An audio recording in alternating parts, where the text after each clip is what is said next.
Welkom, een en al. Dit is het programma Eigen Pad. Dit je zo bespreekt de onderwerpen van het menselijke bewustzijn, moraliteit, manipulatie, natuurwetten, het occulte en alle kwesties die de vrijheid van de mensen op aarde beïnvloeden. Mijn naam is Tramm van thegreatworkexperience.com en ik ben je gastheer voor vandaag. Welkom allemaal. Bedankt dat jullie er weer zijn. Vandaag hebben we een hele interessante onderwerp. We gaan praten vandaag over onsterfelijkheid. We zijn bezig natuurlijk met het Gligamesj Epos. Het is heel interessant. Het is een boek die 4000 jaar geleden, zeg maar, tenminste volgens de archeologen, op tabletten is gegraveerd. Ja, gespijkerd zelfs, want het gebruikt ze hebben spijkerschrift gevonden, zeg maar, op tabletten. 4000 jaar oud in Nineveh.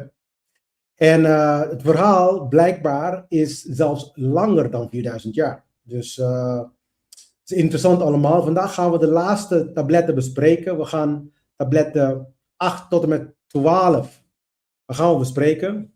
Ik heb besloten toch om 12 samen toe te voegen met, want er zou in principe 8 tot en met 11 moeten zijn. En dan vervolgens volgende week, tablet 12 apart bespreken.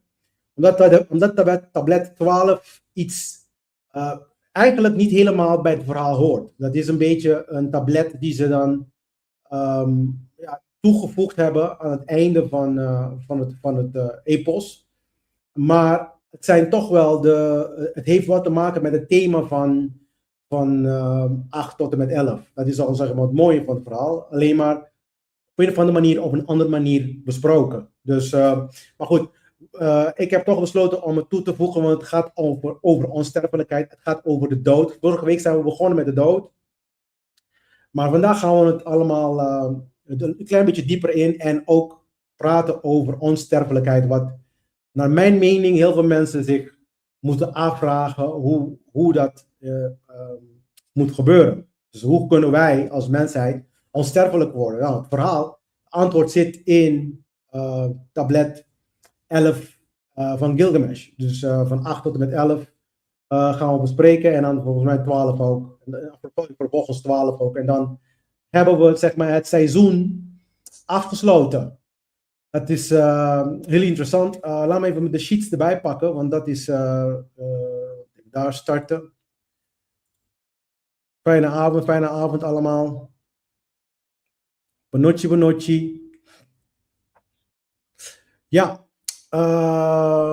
Gligamesj Epos, het is de eerste initiatie van de mens, want wat ik ermee bedoel ook is dat een initiatie is de begrip van basisconcepten. Ja? En Gligamesj geeft ons eigenlijk een inzicht in basisconcepten van het leven, waar de mensheid nog niet volledig begrijpt hoe het werkt. Dus dat betekent, we hebben nog niet geleerd. Waardoor we dezelfde fouten blijven maken. Er is een Chinese of een Aziatische gezegde: kennis zonder toepassing is geen kennis. Dat betekent, als je iets weet, maar in de praktijk kan je het nog niet toevoegen, kan je het nog niet uitvoeren, dan heb je geen kennis. Dan is het nul. Dus dat is alsof je niks hebt. Dus kennis moet in praktijk gebeuren. En dan, sterker nog, we moeten wijs omgaan met kennis. Dat betekent dat op het moment dat we die kennis hebben vergaard, moeten we op de juiste manier die kennis uitvoeren. Oké? Dus dat zijn dingen die heel belangrijk zijn voor het evolutie van de mens. Want op dit moment zijn wij min of meer gestagneerd zelfs in onze evolutieproces. Ja, niet alleen, heel veel mensen denken dat we dat AI hebben en technologie. Nee, het zijn cadeautjes. En ik ga je ook uitleggen van wie. Vandaag ga ik praten ook over de Anunnaki een klein beetje. Ik ben iemand die, ik probeer, zeg maar, het thema van Anunnaki een beetje aan de zijkant te zetten. Omdat er zijn genoeg materiaal daarbuiten, dat is om te starten. Het gaat over aliens en ik weet dat mensen het allemaal... Maar mijn focus is meer in het innerlijke transformatie. Want alles wat daarbuiten is het is wel interessant. Maar het is niet interessant voor jouw eigen groei. En de natuurwet die beloont degene die groeit. Niet degene die weet over Anunnaki. Het is wel leuk om te weten over deze wezens. Ik ga vandaag over, want het Gilgamesh-epos praat daarover. Dus we zijn op een punt gekomen waar ik het niet meer kan omzeilen. Ja, want ik kon het al vanaf het begin van eigen pad, kon ik het al naar voren brengen. Heb ik niet gedaan, bewust niet gedaan. Maar vandaag gaan we een klein beetje erover hebben. De Anunnaki, de Anunnaki-ras. Ja, klein beetje. Ja, dus gewoon een beetje om een beetje een idee te krijgen en te geven. Benotje. Hallo James. Dus laten we even verder gaan. Nou, dit is eigenlijk een verhaal. Degenen die mij kennen, die hebben dit al 1000 keer gezien. Ja, vanavond gaan we hebben over onsterfelijk. Al mijn podcast, al mijn materiaal is beschikbaar op thegreatworkexperience.com. Dat is mijn hub, persoonlijke hub, waar al mijn materiaal erop staat. Eigen pad exclusief staat ook op Pika platform, Pika online. Ja, pikapikatv.online. Dus dan kan je ook daar gaan. En we gaan, volgens mij, deze komende seizoen ga ik hard met het Pika team zitten. Om de meeste van, tenminste eigen pad, maar ook andere materiaal van Pika ook online te hebben. Je krijgt natuurlijk alles via Facebook en YouTube, dus dat is standaard. Maar voor de rest kan je altijd naar mijn hub gaan om specifiek voor mijn materiaal. Mijn boek is te vinden op bol.com, amazon.com.nl en in het Nederlands, Engels en Spaans. Dus ik zou zeggen, ga snel daar naartoe. Het heeft te maken met, en ik ga in de toekomst ook een klein beetje stukjes lezen uit het boek. Ik denk dat het wel leuk zal zijn. Ik denk naar het volgende seizoen al. Maar ja, ik zou zeggen, schaf het aan. De Engelse versie is de originele versie eigenlijk. Daarnaast heb ik dan vertaald. Dus het is wel geschreven voor mensen die een beetje een open mind zijn. Dus ze zijn niet te gesloten, niet te conservatief. Ja, dus hou dat wel in de gaten. En het zal je lekker belonen, laat ik het even zo zeggen. Het is een lekkere leesmateriaal. Het is alleen maar 100 pagina's of zo, maar dens met kennis. Dus ik heb het origineel geschreven voor mijn kinderen, maar daarna heb ik het toch wel open gemaakt en publiekelijk gemaakt voor iedereen. Ja. Voordat je verder gaat hier, het is verstandig als je 2 andere series kijkt. Het occulte Bijbel. Het occulte kant van de Bijbel. En de Tarot versie ook, de Tarot serie. De Tarot serie omdat we gaan praten over de Tarot. Ook wel in alle afleveringen heb ik ook de tarotverbinding gemaakt met elke tablet. Want je kan gewoon een tarotverbinding maken. Het is hetzelfde verhaal eigenlijk in een ander jasje. Ja, dus het verhaal herhaalt zich op allerlei soorten vormen in allerlei soorten mythologieën. Dat is ook zo mooi van dit allemaal. En dan jij kiest wat je leuk vindt om te lezen en dezelfde concepten komen weer naar boven. Dat is ook het mooie van dit soort geschriften. En de Bijbel is geen uitzondering, het is hetzelfde. Het is gewoon een boek met bepaalde kennis over de bewustzijn, hoe de bewustzijn zich ontwikkelt. Ja, het heeft niks te maken met de Christus die daarin in de Bijbel staat, dat ben jij. Ja, dat is heel veel mensen die hebben problemen om dit zo te zien en ook om dit te accepteren. En dat is het grootste probleem van de mensheid tegenwoordig. Waarheid accepteren. Acceptatie van waarheid. We hebben een probleem mee. We willen gewoon de wereld zien met onze eigen ogen. Uit onze lenzen. Met onze eigen waarheid. Ik weet niet waar we dat vandaan halen. Maar goed, uit onze kont waarschijnlijk. Want waarheid is absoluut. Het is een feit. Feiten zijn niet. Je kan wel opinie hebben erover. Maar dat haalt het feiten niet weg. Dus feiten zijn waarheden. Ja, dingen gebeuren nou eenmaal. En dingen zijn nou eenmaal zo. Ja. Dus, maar goed. Goedenavond Anna. En er is ook een alleenstaande podcast die ik raad iedereen ten zeerste aan om te kijken. Dat is dan de gereformeerde cultus van de staat. Dus helemaal rechts daar, zie je dat? De gereformeerde cultus van de staat met het vrouw zo, met die ketting. Want ze hebben de vrouwelijke aspect van goddelijkheid hebben ze in ketting gebracht.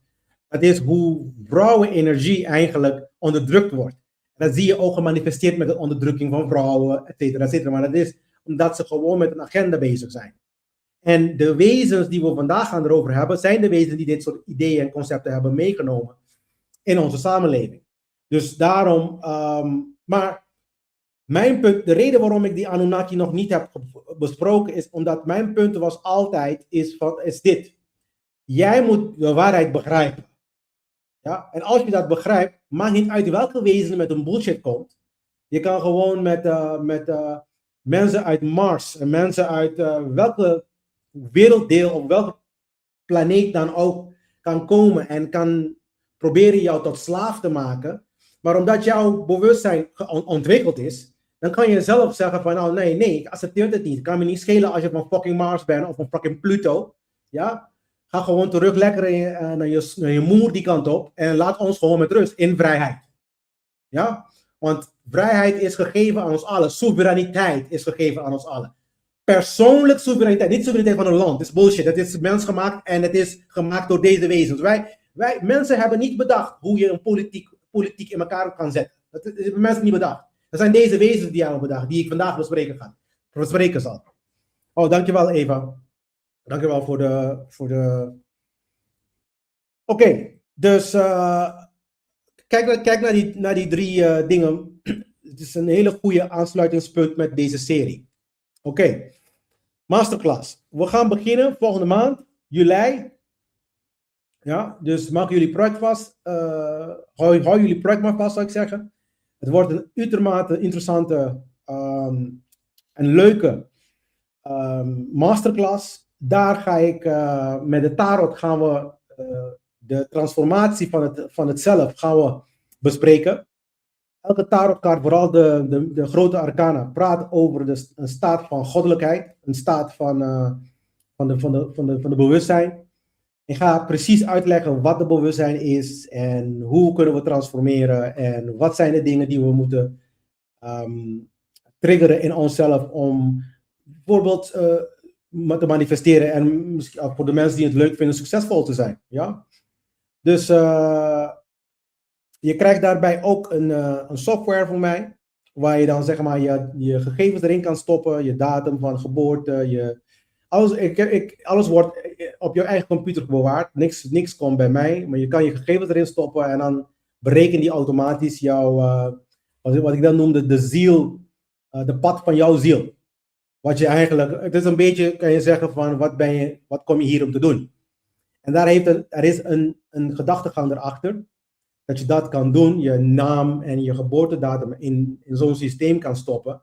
En dan vertelt dat systeem aan jou, wat is je doel in het leven? Er is een reden daarvoor. Dan op basis van die doel die je hebt van het leven, kun jij dan zeg maar de kaarten van tarot en de kaarten en de numerologie en de positie van de planeten, et cetera, gebruiken om die doel uit te voeren. Dus voor degenen die dit interessant vinden, meld je aan info@thegreatworkexperience.com en dan bewaar ik een plek voor je. Ik zit al vol, maar als je vandaag nog of tot de 5 juli nog een bericht stuurt, dan kan ik nog een uitzondering maken en jou erin zetten. Donaties is nodig voor deelname, maar ik zeg altijd donaties is symbolisch. Ik geef altijd aan €77 voor 1 les. Het is een symbolisch bedrag, het is een symbolisch nummer ook. Ja? Dus maak gebruik van mensen. Ik denk niet dat er ooit in de toekomst zoiets gaat komen ook in terminologieën van kennissen die bij elkaar komen. En het is best wel een unieke masterclass. Ja, het is niet van tarot. Hè? Je krijgt NLP, je krijgt symbolische systemen, kleuren, wat kleuren zeg maar doen met je psyche. We krijgen somatische psychologie, dus dat het lichaam zeg maar ons heel veel vertellen, die wij dan zeg maar negeren. Dus dus het komt allemaal in één. Alles om jouw bewustzijn zeg maar te transformeren en jezelf te transformeren tot goddelijke wezen. Yoga. Ik heb een gecertificeerde yoga leerkracht. En die geven niet alleen maar zeg maar wat vele mensen denken dat het gymnastiek is en zo, maar het is geen gymnastiek. Het is verder dan dat. Het heeft te maken met het uitleiding van jezelf met hetgene om je heen. Dus het universum, de wereld, en zelfs het universum, planeet, et cetera, et cetera. Dus die kennis die heel vaak wordt overgeslagen en er wordt alleen maar een soort van gymnastiekles gegeven. Ja. En mensen voelen zich goed. En dit is echt een westerse manier om dit aan te pakken. En dat is ook de reden waarom de westerse wereld ook zo vast zit. Want ze zitten vast. De westerse wereld, de arrogantie, jongen. De arrogantie, echt waar. De arrogantie. Jullie zitten vast. En het moet gewoon ontkoppeld worden. Ja, ik zit hier en ik ben uit Curaçao. Ja, ik ben daar geboren, getogen. En ik zelf lach me kapot. Laat staan de elite van de wereld en laat staan mensen zoals mijn leerkrachten en zo. Die gaan helemaal kapot van het lachen.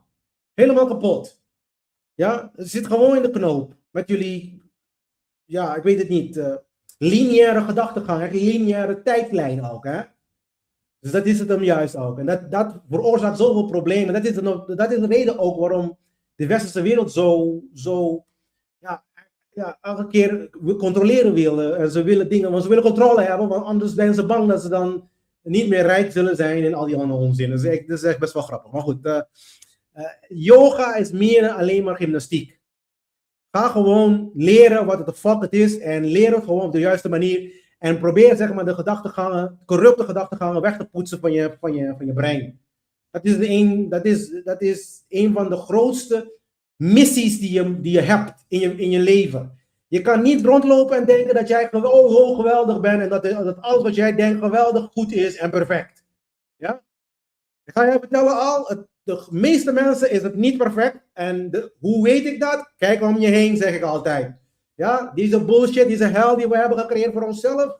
Ja, laatst heb ik ook gezien op het nieuws. Een politieagent die een asielzoeker. Mensen zijn zo geïrriteerd over die asielzoeker. Ja, maar je hebt zelf die fucking gevangenis voor jezelf gecreëerd in Nederland. Ja. En dan vervolgens als andere mensen komen, je hebt zelf geen ademhaling. Je kan niet eens ademhalen, omdat jij dan zeg maar slaapsystemen hebt geaccepteerd in je leven. Ja? Omdat jij niet in staat bent om na te denken dat het anders kan. En dan vervolgens zijn jullie gaan andere mensen, dat zijn de westerse wereld die de oorlog voeren daar in het Midden-Oosten. En dan vluchten de mensen uit hun plek, dan komen ze dan in Nederland en dan is het een grote probleem. Ja, well, ik heb een idee. Als jij niet wil dat ze dan naar jou toe komt, ga niet naar hun toe. Dat is de oplossing. Want wat je zei, dus ze zijn niet zomaar daar. Ze zijn daar omdat de westerse wereld in hun land zit te lullen. Dat is de reden waarom ze in de westerse wereld zitten. Ja? Want als je de mensen met rust laat, dan zijn ze om in vrede. En dan ontwikkelen ze zichzelf in hun eigen fucking tempo. Ja? Dus dat is mijn kant van het verhaal. Dus dat jij begrijpt dat die oorlogvoering bullshit, die moet gewoon stoppen. En dan vervolgens zie ik de politie, een zwangere vrouw. En mijn bloed die kookt gewoon.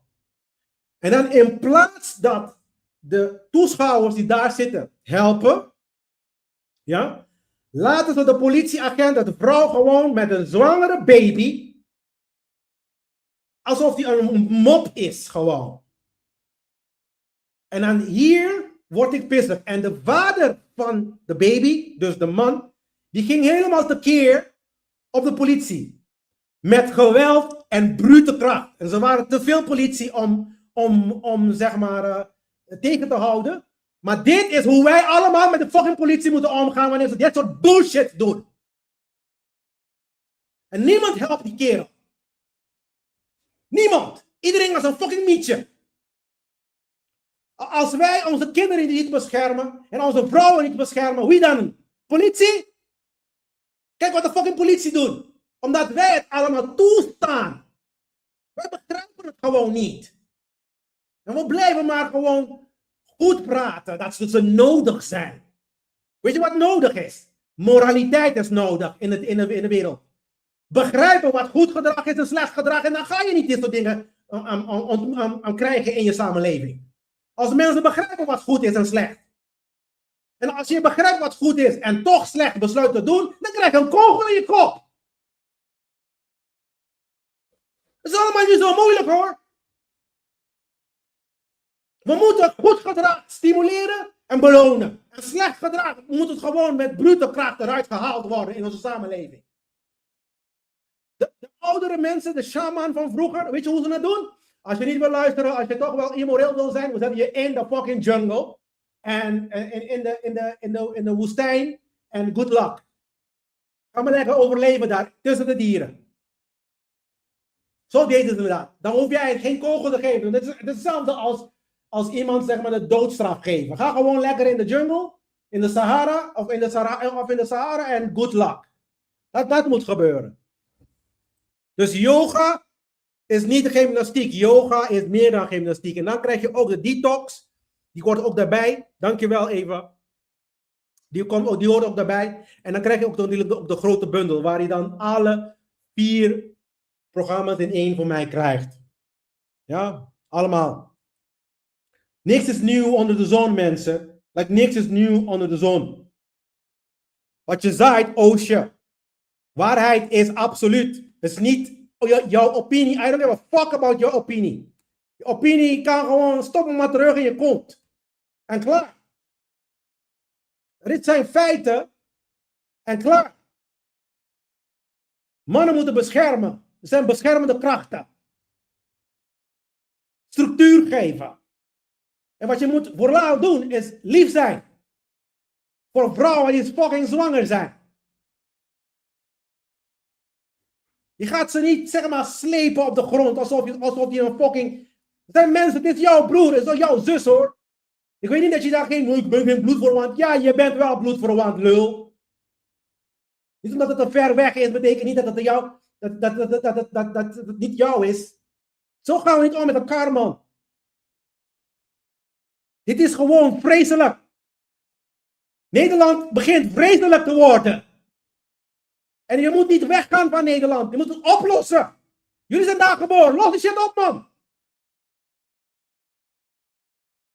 Ik heb een goed idee. Dit is mijn inzicht daarover. Ja? De Portugezen en de Spanjaarden en de Nederlanders, die hebben toch meegedragen aan slavernij en al die ellende die we hebben in de wereld. Ik heb een oplossing daarvoor. Degene die het hebben veroorzaakt, wordt moreel en los. Daarom ben ik hier. En ik weet, heel veel mensen die is Antilliaan, die weet niet wat hij zegt, bla bla bla. Fuck you! Ik weet meer dan je denkt. Ja? Mijn afkomst, omdat ik een klein eiland kom, dat betekent niet dat ik dom ben, lul. Meer dan ooit zie ik dat jullie gewoon niet willen inzien dat jouw acties, die zijn niet goed. Die moeten aangepast worden, man. Je moet een beetje moreel worden. En de vrijheid en soevereiniteit van de individu, niet van een land. Van de individu. Respecteren. Stop met stelen. Dat is allemaal niet zo moeilijk hoor. Stop gewoon met stelen, man. En dit is ook precies wat Gligamesj over gaat ook. Het gaat over een koning, ja, die alles pakt en doet wat de fuck die wil. En denken echt wel, dat hij dan onsterfelijkheid van de goden gaat krijgen. Dat is eigenlijk wat we vandaag gaan bespreken. Echt waar. De ballen, jongen, de ballen. Dat alsof we dit probleem willen hebben voor eeuwig. Er is een moment dat het universum zegt, het is klaar nu. Stoppen met het gelul. Want ik ben het zat en in deze cyclus ben ik bijna 50 jaar. Oké? In deze fucking cyclus. En ik ben het al zat. Moet je je voorstellen. Als je dan duizenden jaren, zeg maar, dit bullshit hebt meegemaakt. Dit is geen antisemitisme of atheïstische of christelijke of niet-christelijke, islamieten of niet. Geen van die dingen. Luister, al deze dingen, atheïsme, religies en islam en christendom en jodendom. Gooi die fucking dingen in de prullenbak en gebruik je hoofd. Ik ga vandaag praten over de goden van de islam, van de christenen, van de joden. Gaan we vandaag erover hebben. Wie ze zijn. Ze zijn geen echt allemachtige God hoor. Mensen verwarren dat met elkaar. Maar als je dan de tekst leest, wat heel veel mensen niet doen, dan begrijp je dat het gewoon de Anunnakis zijn. Het zijn deze fucking wezens. Die ook in het Gligamesj Epos naar voren komen. Want dat betekent in die periode, die mensen die waren, voor hun was dat normaal. Ze kenden dat allemaal. Wij, de nieuwe, ik weet het niet, de nieuwe generatie of zo. Wij begrijpen het niet. Wij, op een of andere manier kennen we dit niet. Ik bedoel, het is een van de eerste dingen die je kreeg wanneer je dan zeg maar geïnitieerd wordt in een fucking Rosacruis of zo. Het is een van de eerste dingen die je krijgt, man. Dat bepaalde andere wezens zijn. Anunnaki is alleen maar één vorm van, man. Dus en dan op school krijg je deze dingen niet. Je krijgt het nergens te vinden. Alsof ze dan zeg maar willen helemaal uitvegen vanuit het bewustzijn van de mensen dat deze wezens überhaupt bestaan. Maar het is beter ook, want dan kunnen ze jullie manipuleren zonder dat je weet waar het vandaan komt. Mesopotamië. Het is waar het, en dit is ook nog één ding, hè. In Mesopotamië speelde de verhaal van Gilgamesh zich. In Uruk, om precies te zijn. Het is in Sumer, het zuidelijke gedeelte van Mesopotamië. Dus eigenlijk de derde rode puntje die je daar ziet. Dit is waar Irak, Iran, Israël. En je gaat mij vertellen dat deze verhalen niet heeft de westerse wereld niet heeft beïnvloed. Dat ga je mij echt wijs maken. Echt waar. 4000 jaar geleden. Oorlogen in die gebieden. En nog steeds oorlogen in die gebieden. Oké? Dat komt omdat die steden, en dan ga ik je uitleggen wat er allemaal aan de hand is hier, zodat je een klein beetje meer begrijpt wat er allemaal aan de hand is. Deze Anunnakis zijn gewoon buitenaardse, je kan zeggen buitenaardse wezens. UFO's en ik kan het vandaag zeggen, want zelfs Amerika heeft officieel de UFO-papieren zeg maar vrijgemaakt. Want als ik dit 10 jaar geleden heb besproken, dan zouden mensen mij voor de gek verklaren. Maar hoe het werkte vroeger, of hoe het was vroeger, is dat elke stad was van een van deze goden. Het was een groep van goden. Als je de boek van Enoch leest, dan verklaart hij dat er ongeveer, volgens mij 13 er was. 13 van die goden. En dat ze dan een pact hebben gemaakt, een soort van afspraak. Bloedafspraak. Want ze wisten dat door hun handeling gaan ze problemen krijgen met de echte God. Met de creator zelf. Dus ze hebben een bloedpact gemaakt om door te gaan met hun plan, ongeacht dat ze dan later spijt van krijgen. Ja? En elke stad was onder, je kan zeggen, bewindvoering, onder de invloed of onder de heerschappij van een van deze 13. En door de jaren heen waren ze niet altijd eens met heel veel dingen. Waardoor ze dan, zeg maar, hun mensen, dus hun stad met hun mensen, zeggen van, ik ben jullie God, ga naar die andere stad, vermoord die mensen, neem alle spullen mee, steel al die dingen en breng het terug naar mij toe. Klinkt dit verhaal bekend met het verhaal van de Bijbel? Waar Yahweh de Israëlieten stuurt om, zeg maar, te veroveren, spullen te pakken en dan vervolgens terug te komen naar hun zeg maar, plek waar ze dan verzamelen met het buit van de oorlog. Ik hoop dat dit al, heb heb ik heel veel mensen, als jij gewoon, dit is het verschil ook, hè. Geloven is geen spiritualiteit. Spiritualiteit is onderzoek, ervaren. Dat is spiritualiteit.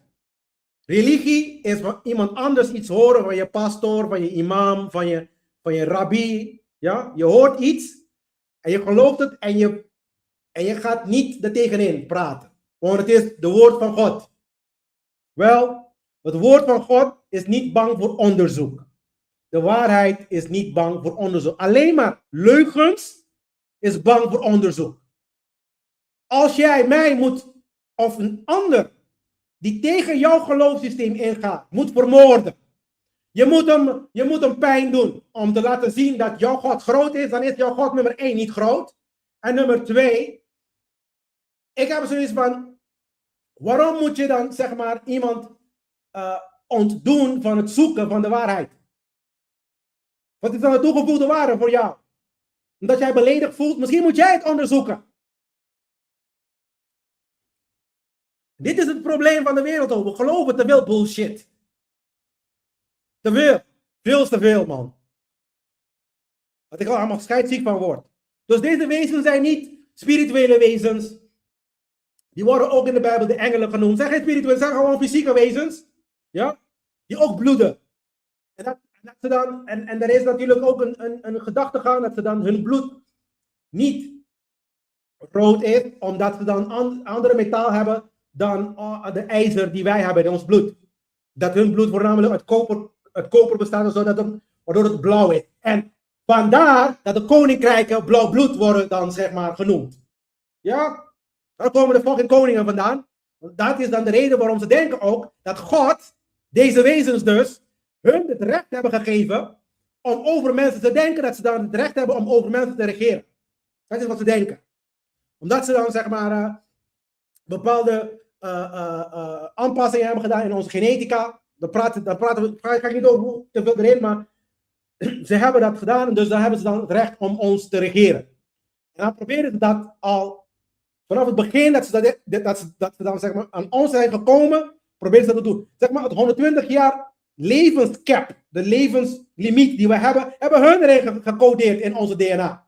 Ze waren ingenieurs, ze waren geneticus, of ik weet niet hoe ze dat noemen, iemand die met genetica omgaat. Ja, dat waren ze. Ze konden vanaf toen de tijd al, ja, met DNA omgaan, kloning, dat soort dingen. Dus al deze kloning technologieën, het zijn dingen die we hebben gekregen van deze wezens, die kennis. Ja? Dus het is op dezelfde plek weer. Zitten we weer met Tramm, die gaat daar weer met de straat van Hormuz. Ga je een beetje naar beneden, dan krijg je de straat van Hormuz. Ja? Dezelfde plek. Dus vandaag, op het menu. De dood van Enkidu hebben we besproken. Omdat het Enkidu is doodgegaan, gaat Gilgamesh op zoek naar onsterfelijkheid. De ego, ja, nadat hij dan al die slechte heeft gedaan. Want heel veel mensen denken dat het Gligamesj-epos is een verhaal van geweldige overwinning. Want die heeft natuurlijk Umbaba en de stier van de hemel heeft hij dan verslagen. Het is een heldenverhaal. Behalve de ingewijden. De ingewijden begrijpen wel meer dan dat het een gefalen verhaal is. Het is een faal. Hij is een koning die gefaald heeft. Zoals alle koningen die daarna zijn gekomen, die hebben allemaal gefaald en die zullen altijd falen. The end. Er is een punt en een einde erachter. En wanneer ik praat over koningen, dan praat ik niet alleen maar bijvoorbeeld over Willem-Alexander of Charles van Engeland. Ik praat ook over Trump, over Sletten. Ja? Over al deze presidenten ook die zichzelf als een fucking op de troon zetten als een fucking koning. Daar praat ik ook over. Dus we praten over de onsterfelijkheid dat we dan gaan zoeken. De ego, die zegt nu van, ik heb de technologie en ik weet hoe allemaal een beetje werkt. Dus ik wil nu voor eeuwig leven. Ja, echt waar. Dan ken je de God van de universum niet, man. Ben je gewoon een lul. Dat is het gewoon. We gaan het verhaal van tablet 8 tot 12 gaan bespreken. Gaan we een beetje samenvatten. En waarom de ego de dood niet accepteert. De ego wil de dood niet accepteren. We gaan praten over het plant van het leven. Wordt verwezen in het verhaal. En we gaan praten waarom het Gligamesj faalt. En we gaan praten over acceptatie van sterfelijkheid. Ware wijsheid, wat is ware wijsheid? Ja. En in de tarot praten we over de wereld. De tarotkaart is de laatste kaart, kaart nummer 21. Is de culminatie, de einde, de totaliteit. Dus als wij nu opstaan en zeggen van we gaan de juiste stappen ondernemen, dan komt er eindelijk vrede en heil en hemel op aarde. Nu hebben we hel op aarde. Ja, het is gewoon hel op aarde. Omdat wij onze corrupte gedachten gaan vertellen ons dat wij de 3 instituten, wat ik dan noem de satanische instituten, nodig hebben om te leven. Ja, politiek, geld en religie. Ja, we hebben onszelf geprogrammeerd en gelogen. Ja, omdat we bang zijn dat deze 3 dingen nodig zijn. Want anders is alleen maar het leven van de sterkste, die is degene die dan zeg maar wint.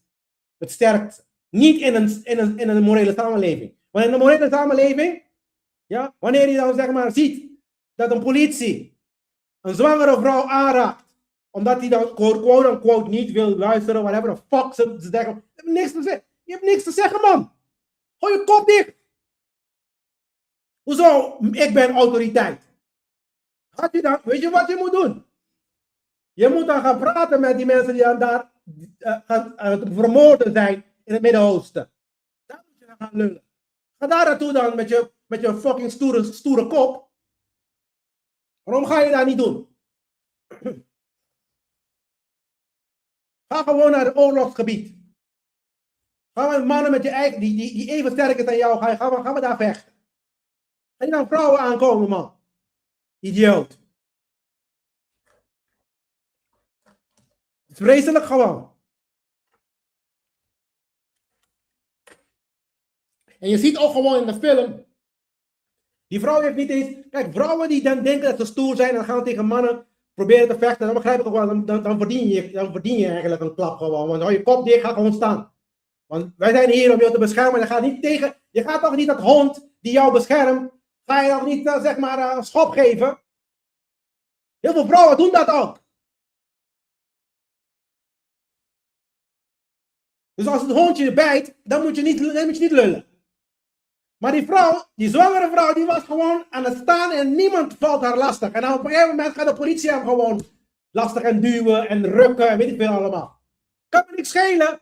Het kan me gewoon niks schelen wat de politie heeft gezegd. Politie nummer 1, je hebt geen autoriteit. Autoriteit is fictief in je fucking hoofd. En als iemand jou geen pijn doet, er is geen reden om geweld te gebruiken. Maar als jij geweld gebruikt, want de politie heeft al geweld gebruikt. In fact, altijd wanneer de politiek, zelfs religiemensen, als je niet eens gaat met hun standpunten, gebruiken ze altijd geweld. En geweld gebruiken is immoreel. Het is niet zo moeilijk hoor. Dus dan kan je niet verwachten dat mensen gewoon zitten kijken en oh, laten we kijken hoe geweldig. Alleen maar in Nederland kan dat. Omdat mensen gewoon fucking mietjes zijn, man. Gewoon mietjes.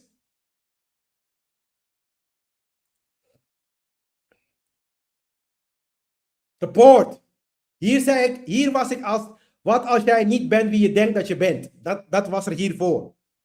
En ik heb het nu eventjes de tweede helft van de presentatie veranderd naar wat als de dood niet het probleem is. Niet het probleem hoor. Denken we wel. Dus de vraag is eigenlijk niet hoe word ik onsterfelijk. De werkelijke vraag is waarom kan ik niet mijn sterfelijkheid niet accepteren? Waarom kan ik het niet accepteren? Waarom willen deze elite, wat ik dan noemde de dark brothers, de donkere broers. En ik bedoel niet in de terminologie van hun huidskleur. Ik bedoel in de terminologie van de kwaad die ze doen. donker in de zin van kwaad zijn. Ze zijn mijn broer, maar ze zijn gewoon een beetje fucked up. Zo noemen ze ook een donkere broer. Ze kunnen niet accepteren dat er een einde komt aan het leven. Ze kunnen het echt niet aan. Daarom is het ook, ze hebben een hekel aan de natuurwetten. Omdat de natuurwet één woord zegt. Nee. Gewoon nee. Gewoon fuck you, nee. Klaar. Accepteer het nou gewoon en klaar. Dus onsterfelijkheid is iets dat heel veel mensen... Tegenwoordig vind ik zelf dat heel veel mensen niet eens op zoek zijn naar onsterfelijkheid. Maar deze donkere broers, mensen die dan dus daadwerkelijk aan de macht zijn, die zoeken het wel op. Daarom proberen ze ook met alle soorten structuren, geld, dit als de Egyptenaren ook vroeger. Want het idee is dat je dan terugkomt, en als je terugkomt, daarom gingen ze dan zeg maar de mensen in Egypte vroeger begraven met hun rijkdommen. Maar het idee was dat je dan terugkomt. En als je terugkomt, dan heb je toch die rijkdommen. Dus als je een koning was, en je gaat dood en je komt terug, is niet zo nice als je terugkomt als een bedelaar. Ja? Dus het is natuurlijk logisch voor hun dan om met je rijkdommen begraven te worden. En in de tijd, wanneer je terugkomt, dan kom je terug met dan ben je nog steeds rijk. Dat is het idee. Dus dat was altijd het idee geweest. Ja? Maar dat is omdat ze dan bepaalde dingen niet goed hebben begrepen. Dus we gaan zo erover hebben. Maar we hebben zeg maar ego besproken. We hebben de schaduw besproken, tablet 2. De schaduw verschijnt tablet 2. De reis begonnen om naar Umbaba te gaan. Angst, geconfronteerd. Umbaba was gewoon... En trouwens, Umbaba is een soort van technologie ook. Want als je het tablet leest, dan praat hij over capaciteit om vuur te spugen en al die dingen. Dat lijkt heel erg op raketten sturen. En er was een technologie daar. Het was geen beest in de zin van... maar het was wel een soort AI. Ja? Wat mij terugbrengt weer, dat ik altijd zeg tegen jullie, die AI-verhaal is niet door een mens bedacht. Die dingen zijn gewoon gegeven. Ja? En het is een reden waarom ze dan gegeven worden. Want het wordt niet gegeven omdat ze zo geweldig vinden. Want je gaat ook zien in het Gligamesj Epos. Enlil, dat is een van de bekendste Anunnakis. Enki en Enlil. En Anu is dan zelfs Anu komt voor. Enki en Enlil komen voor ook in Gligamesj. Maar Enki wordt gezien als Lord Ea. Dus Heer Ea. Zeg maar. Ea of Ae. Ja, Ea. Lord Ea. Dat is ook een andere naam voor Enki. En dan ga je ook zien dat ze dan zeg maar deze technologie en deze dingen hebben gegeven, want ze hebben zelf ook een agenda. Ja, dat is het dan juist. Dus hier hebben we natuurlijk de verleiding van Ishtar in tablet 6. In tablet 6 hebben we de dood en nu gaan we van 8 tot 7 tot 12 doen. Dus hier begint de laatste illusie. Onsterfelijkheid. Het is een illusie. Ja. Daar zijn we in ieder geval gebleven. Een beetje het verhaal, heel kort mensen. Dus Enki die sterft, Gilgamesh breekt, hij wordt droevig. Hij zegt ook van ja, ik zal ervoor zorgen dat je gerouwd wordt door heel Uruk. Ja. Hij heeft er toch voor gezorgd. Ja. Maar op een gegeven moment beseft hij, ik zal ook een keertje sterven. Ik kan ook niet ontsnappen van de dood. Dus hij begint de reis, hij verlaat Uruk. En hij zoekt dan, zeg maar, en dit is een naam die een beetje voor heel veel mensen niet bekend is, maar voor de vele christenen, dat is Noah. Ja? Hij gaat op zoek naar Noah. Ja? In het verhaal van Gilgamesh heet hij Utnapishtim. Utnapishtim. Ja? Het is gewoon Noah. Het is dezelfde kerel. Het is Noah.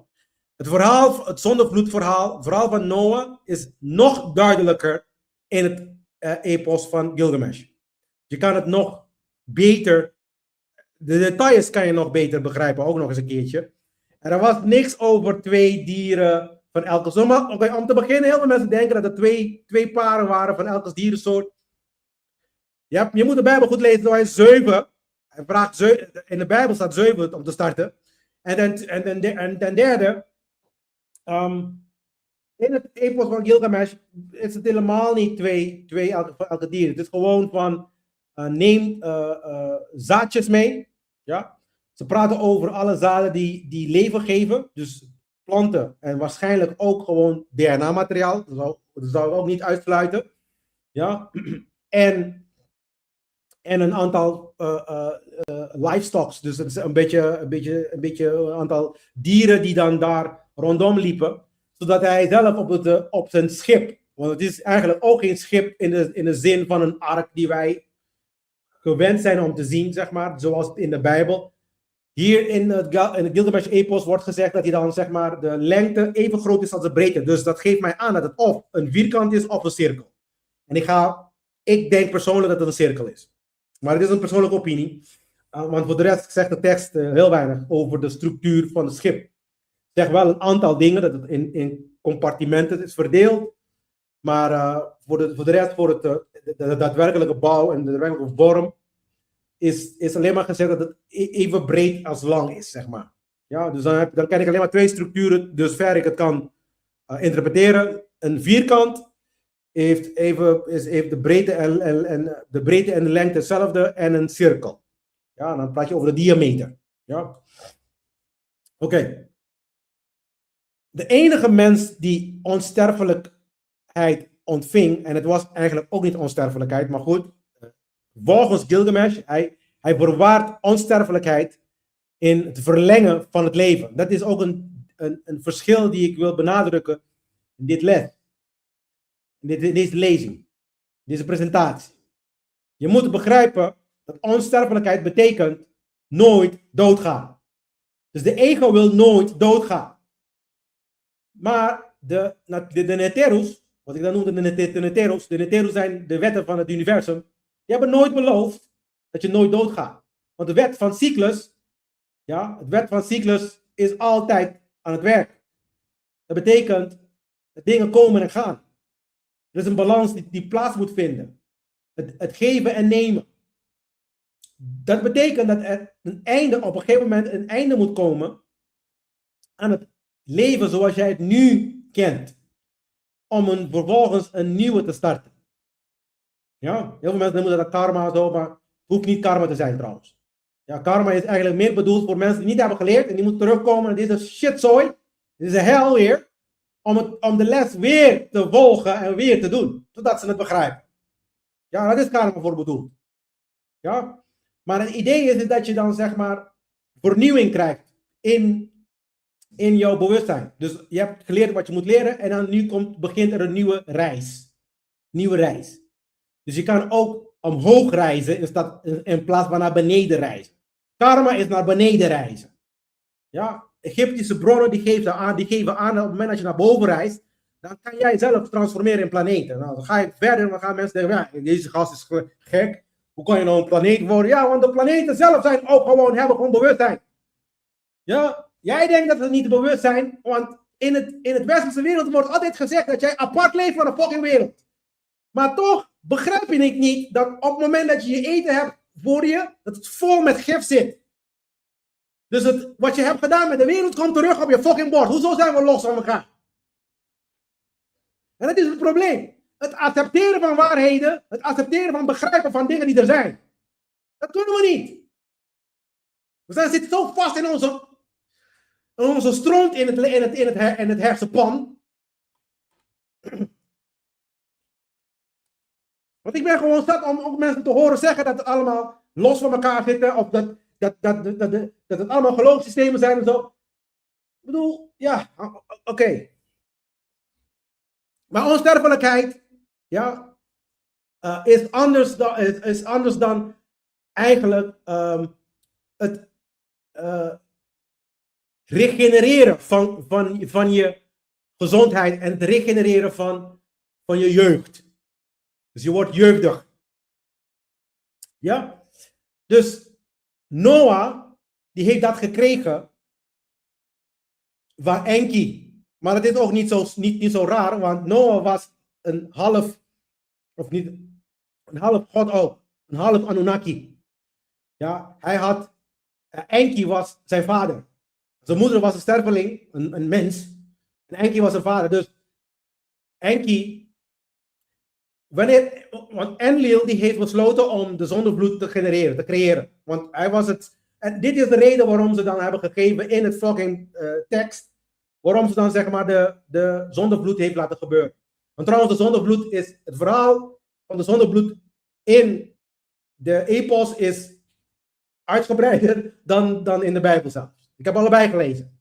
Dus het verhaal is dat Enlil is een van de goden, die is gewoon pissig geworden. Die is gewoon kwaad. Omdat de mensen te veel lawaai doen en ze kunnen niet slapen. Op een of andere manier konden ze dan zeg maar de gebeden, dus de woorden van elke individuele mens op aarde, konden ze horen. En ze konden niet slapen, want ze bleven maar gewoon zeiken. Klinkt dit bekend, mensen? Ze gingen gewoon zeiken de hele fucking dag, over alles. Ja? De goden zijn gewoon zat. En Enlil was zat. En hij heeft geen gesprek gevoerd met die andere goden. Want het was de Elohims. De Elohims is een groep goden. Ja, het zijn met z'n 12. Als we dan zeg maar, of met de 13. Als we dan zeg maar de boek van Enoch moeten geloven, waren ze met de 13e. Ja, 13. En daar kwam ook de 12 stammen van Israël. Ja, met de 13e, die had geen woonplek. Dat was het stam van Levi. We hebben allemaal gingen ze dan op bepaalde plekken gingen ze vestigen. En in het eerste instantie, de Elohim waren mee akkoord met heel veel dingen. En daarna is het uit elkaar gevallen, gerukt. Ja, hun hadden ruzie met elkaar. Het was een familie met ruzie. Al die broers en zussen, die waren allemaal hekel aan elkaar. En hun gingen tegen elkaar niet vechten. De mensen die onder hun vallen, gingen ze sturen om te gaan stelen van die broer. Dus het was een familiedrama, waar wij ertussen komen. Daar heb ik geen zin in, man.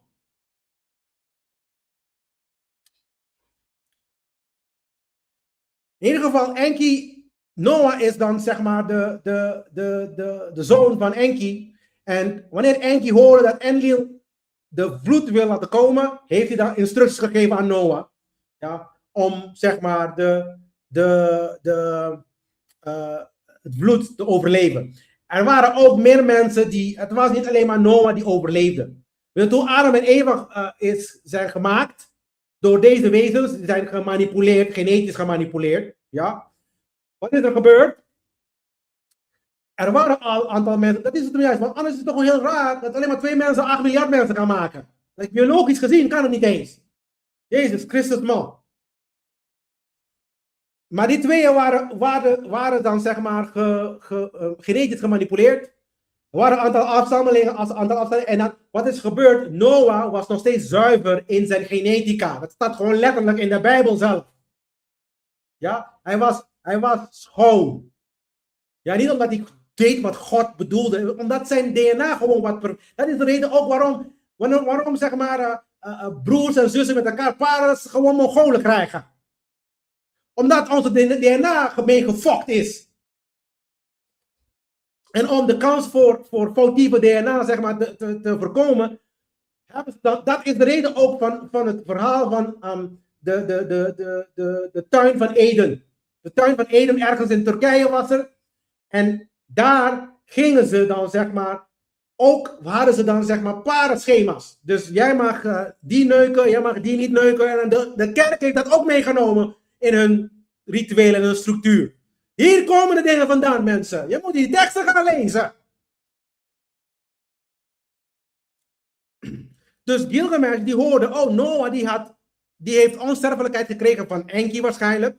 Ja, die was ook een van die ingenieurs, een van de geneticus. En is hij dan meteen op zoek gegaan naar Noah. In dit verhaal heeft hij een hele mooie naam natuurlijk. Dat is dan zeg maar de naam van Utni. Wat is de fucking naam ook alweer? Ik noem Utnapishtim. Utnapishtim, dat was het, ja. Utnapishtim. Ja, dat is Noah.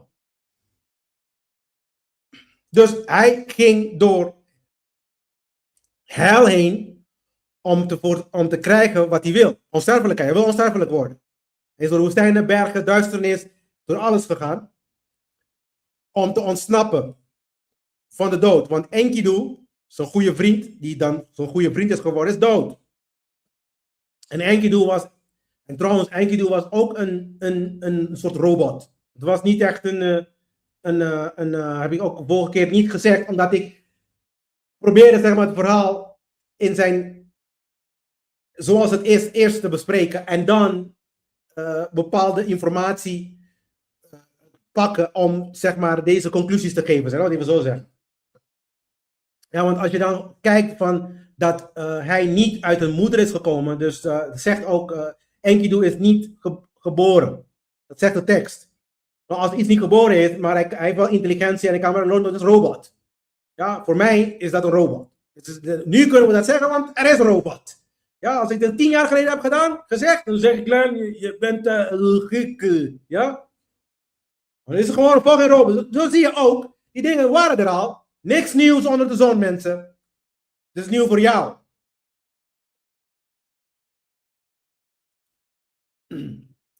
Dus in tabel 12 praten ze eigenlijk over de sterfelijkheid van Enkidu. Op een of andere manier komt Enkidu terug in tablet 12. Niet vergeten, Enkidu is doodgegaan in tablet 7 al. Ja?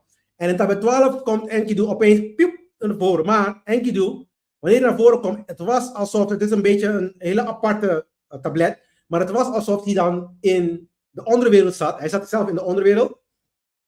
Ja? En hij probeerde zeg maar de onderwereld te begrijpen. En doorspelen met Gilgamesh. En Gilgamesh door een gebedje, heeft een gebed gedaan aan Shamash. Shamash is de god, is ook een van die Anunnakis. De naam Shamash. En die heeft eigenlijk toegestaan dat Enkidu een kans krijgt. Net als ook in het verhaal van daarvoor heeft Shamash ook ertussen gekomen. Heeft ook voor gezorgd dat Gilgamesh zeg maar de hemelstier kon verslaan. En zelfs ook de Humbaba. Dus die Shamash, die is weer een soort van aangeroepen. En Gilgamesh krijgt weer wat hij dan vraagt. Dat dus dat Enkidu, zeg maar, zijn geest op een of andere manier naar boven komt. Ja? Dus dat gebeurt er eigenlijk in tabel 12. Dus eigenlijk, het is een hele aparte verhaal eigenlijk. Het sluit bijna niet eens aan het hele verhaal. Maar de symboliek daarvan. Waar is de werkelijke angst? Gilgamesh zoekt eeuwig leven. Dat is waar hij op zoek is gegaan. Hij is op zoek gegaan naar het eeuwig leven. Ja? Hij eigenlijk vlucht hij voor verlies. Hij vlucht voor eindigheid, vergankelijkheid. Dingen een keertje gewoon moeten stoppen. En hij ontvlucht van de dood. Hij wil niet doodgaan. Hij wil dat zijn ego, zijn huidige staat, voor eeuwig blijft. Hij vindt zichzelf zo geweldig, dat hij het gewoon weer vereeuwigen.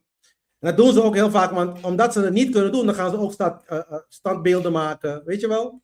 De narcissische koningen. En dan gaan ze standbeelden maken en straten naar hun naam. En het is altijd op aarde. Het is niks over andere planeten, het is gewoon altijd hier. Ze willen hier blijven, voor eeuwig. En zichzelf vereeuwigen op het planeet. Ja?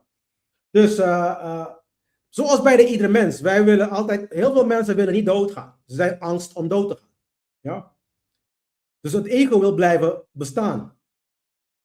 En het is ook gebeurd met Gilgamesh. Dus het zegt van, niet ik hoef niet dood te gaan. Er is een manier om niet dood te gaan. We moeten een medicijn bedenken om niet dood te gaan. Ik ben anders. Ik ben natuurlijk heel geweldig. En, weet je, dat soort dingen zeg je tegen jezelf. Waardoor je dan zeg maar jezelf overtuigt dat je onsterfelijk kan worden. Ja? Dus Noah, zoals ik net vertelde, die bouwde natuurlijk die boot. En hij had de onsterfelijke formule, zeg maar. En Gilgamesh zoekte hem om die formule te begrijpen, om te weten. Om om die wijsheid te krijgen, zodat hij ook onsterfelijk kan worden. Maar toen hij dan kwam bij Gilgamesh, was er een gesprek gaande. Ze gaan een gesprek aan, het staat gewoon duidelijk in de tekst ook. Maar voordat ik overga aan het gesprek, wat ik wil even heel snel hier verwijzen, want ik vind het best wel leuk om, want ik kijk ook heel veel films en zo. En een van de films die ik geweldig vond, en die een hele slechte rating heeft gekregen, maar ik adviseer iedereen om daarna te kijken als je het niet hebt gedaan. Prometheus. Ik weet niet dat je dat hebt gedaan. Ik vind persoonlijk de alien verhalen best wel interessant om te kijken. Juist omdat ik deze boeken heb gelezen en dan zie ik hoe de Hollywood producenten die verhalen zeg maar verwerken in die films. Ja, en soms is het leuk om ook een beetje te zien hoe hun het hebben vertaald en verwerkt. Maar wat ik heel goed vond van Prometheus, ik weet niet, als jij een beetje, als je de film heeft gekeken, dan zag je dat de Weiland Corporation, dat, voor degene die dan zeg maar bekend is met de Alien film, weten wat de Weiland Corporation is. Maar Pieter Weiland, want Prometheus is eigenlijk de film voor het verhaal van de Alien. Dus de Alien, en daarna is natuurlijk ook de Predator erbij gekomen, al die andere zeg maar franchise. Maar het punt is dat voor de Alien zelf gingen ze dan kijken. Prometheus vertelt het verhaal hoe de alien is ontstaan. Hoe komt het dat deze wezens zijn ontstaan? En dan verwijzen ze dan terug naar wat ze dan noemen in de film de ingenieurs. De ingenieurs zijn de Anunnakis. Ja, en in het begin van de film zie je ze ook staan en dan praten ze. En dan een van die Anunnakis die ging dan een zwarte goo drinken. En dan waardoor zijn DNA helemaal aangepast wordt. En hij valt dan zeg maar in de rivier. En hij heeft zeg maar zichzelf geofferd. De Christusfiguur, eigenlijk een beetje de offering van de Christus kan je zeggen. Om zeg maar de rest van de Anunnaki-ras te helpen. Ja, dus eentje is doodgegaan om de rest een kans te geven. Maar dat is een beetje backfired, waardoor dan zeg maar de alienras is ontstaan. Ik ga niet te veel zeggen over de film, want anders verpest ik voor degene die het niet heeft gezien. Maar in dat verhaal, je ziet ook wel dat op een gegeven moment Pieter Weiland is dan zeg maar de baas van de Weiland Corp. Die altijd zeg maar de soort van Elon Musk kan je zeggen. Die ging op zoek naar de Anunnaki. Dus die heeft dan zeg maar ruimteschippen gemaakt en al die dingen. En die ging dan op zoek naar de Anunnakis. Een beetje wat Elon Musk ook mee bezig is. We gaan dan in de ruimte en we gaan andere plekken. Maar eigenlijk deze elite die willen zeg maar het formule van hun voorouders, die Anunnakis, willen van onsterfelijkheid. En dus ze gaan daar naartoe. Pieter Weiland gaat daar naartoe. En die hebben zeg maar een van die Anunnakis wakker gemaakt. Ze hebben hem gevonden. Ze hebben hem wakker gemaakt. En Pieter Weiland heeft gevraagd voor onsterfelijkheid. Is hem zeg maar ontzegd. Dus hij kreeg het niet. Hij wordt geweigerd. Ja? Hetzelfde als Gilgamesh, die gaat naar Noah en vraagt aan Noah van, ik wil onsterfelijk zijn. Je gaat het ook zien, zo direct. Hij wordt geweigerd. Ja? Hij vraagt om onsterfelijk. En zijn robot, want Pieter Weiland had ook een symbiotische, soort van symbiotisch robot AI ding, die meekwam. Het leek een mens, maar het is geen mens. Het is gewoon een symbiotisch, of niet symbiotisch. Ja, het is eigenlijk een beetje symbiotisch. Het is ook biologisch, sorry. Biologisch, half metaal, half robot. En de Anunnaki zag dat meteen en rukte gewoon het hoofd van die robot gewoon er weg. Dat is Enkidu, in het verhaal van Gilgamesh. Dus het is hetzelfde verhaal. Hebben ze dan een beetje gepakt en ze hebben gewoon het verhaal van Prometheus. En Prometheus heeft een hele slechte rating gekregen, omdat hij dan zeg maar dit verhaal vertelt. Want dit is het verhaal van de elite. Ze willen gewoon naar hun voorouders gaan. En vooral als jij begrijpt dat de nageslachten de koninklijk huis is. Ja? En al deze presidenten van Amerika, die zijn allemaal broers en zussen van elkaar. En allemaal linken ze met de koninklijk huis in Europa. Dat is toch logisch dat ze dan zeg maar ze willen allemaal de ruimte in. Waarom zoveel? Ja, want ze willen allemaal naar papa en mama gaan. Ja? En dan willen ze vragen, kan je me even helpen met de onsterfelijkheid? En dan ga je vertellen hoe hoef je naar papa en mama te gaan om onsterfelijk te worden. Want de wet is heel duidelijk. De wet, de Neteros zijn niet de Anunnakis. De Neteros, die zijn de krachten die de universum zelf in stand houden. Zonder de Neteros geen universum. Ja? Die hebben nooit beloofd onsterfelijk te worden. Dat mensen onsterfelijk kunnen blijven. Nooit. Staat niet een tegendeel. Ja? Ze beloven cyclus. Ja, we vernieuwen. Dingen die gaan in een cyclus. Daarom komt maandag keer op keer terug. Daarom gaat de zon miljoenen keer rondom zeg maar, zijn ster. En dan de aarde rondom de zon. Ja? Miljoenen keer, want het heeft te maken met cyclus. De wet van cyclus is altijd actief. Dus de belofte is nooit onsterfelijkheid. De belofte is deelname aan kosmische cycli. Dat is de belofte. Ja? Dus de Prometheus-connectie, dat heb ik nu eventjes gemaakt, vond ik best wel interessant om te doen. Dus Gilgamesh is ego, Enkidu is schaduw, Umbaba, angst, Ishtar, verlangen, en Noah is de ultieme wijsheid. Want nu gaan we het gesprek van Noah bespreken. Maar er is nog één ding die ik, voordat ik dan met de Noah gesprek begint, want er is een wezen die heet Shiduri. Shiduri is een godin in het verhaal ook, die naar voren komt. Voordat Gilgamesh Noah sprak, was hij langs Shiduri gegaan. En Shiduri is eigenlijk degene die de einde van de wereld bewaakt. Dat zeggen ze. Ja, ik denk dat de flat earthers hier helemaal geweldig zullen vinden. Want blijkbaar is er een einde, volgens de tekst, is er een einde aan de wereld. En bij het einde van de wereld zit Shiduri. En Shiduri die zorgt ervoor dat niemand dat voorbij gaat. Dat de einde van de wereld voorbij gaat. Oké?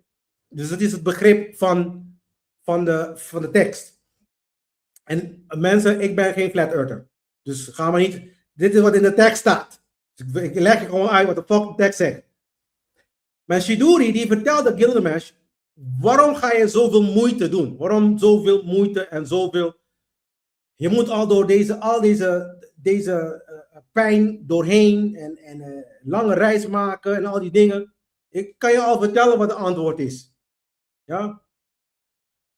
Je hoeft niet de dood te overwinnen, zegt hij. Je moet het leven begrijpen. Dat is letterlijk wat Shiduri zegt tegen Gilgamesh. Begrijp het leven nou gewoon. Dat is je taak. Niet onsterfelijk te worden.